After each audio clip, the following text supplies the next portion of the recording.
Someone asked me today on this model Tucson, basically their wing mirrors, when they're getting in and out of the car, were folding in and out.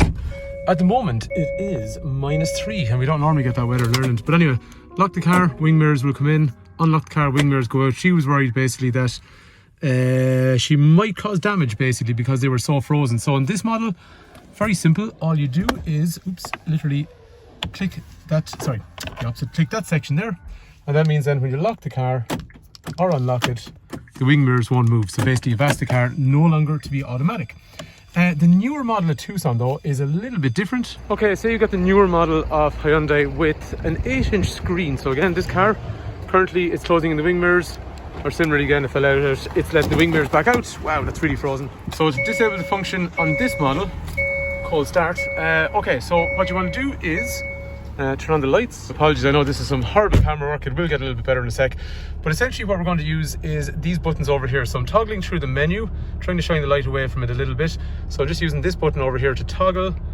And we get across to, user settings. And then I'm going to toggle downwards using this here. We're going to go to door. And then I'm going to press inwards to press OK. Actually, that's a big lie. I'm going to come back out of there and I'm going to go into convenience. Fine. So press inwards to select convenience, and then welcome mirror down to there, and again I'm going to press inwards to select it, and then I'm going to uncheck it again by pressing inwards where it says OK.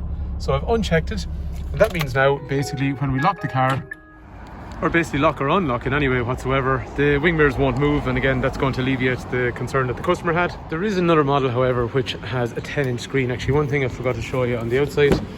So on these cars, they can have a big screen in the center, which can be 10 inches or 8 inches. The car we looked at outside had an 8-inch screen, which is smaller, which means everything we need to use is actually up in here. But on these ones, the settings are over here. So if you got the 8-inch screen, your settings menu will be located up here. However, on this one with the 10-inch screen, your settings are in through here. So into radio, into settings, and then we are going to look for vehicle, I presume, and then we are going to look for convenience. It's kind of a similar setup, just in a different place. Welcome mirror and light. In this case, on door unlock, again, uncheck it. And that's going to be a similar setup, which means that if we lock the car, actually I've got to turn it off first. So turn off the car, lock it, they're not moving in, unlock the car, they're not moving in or out. And as you'd imagine then, once you're finished with all those kind of functions, you can just do the exact opposite of what I said. So in other words, you're just rechecking the buttons, and now when I lock it, wing mirrors come back in or out. Anyway, hopefully that's useful. I just thought it was kind of useful at this time of year when wing mirrors can tend to get frozen. Thanks for watching.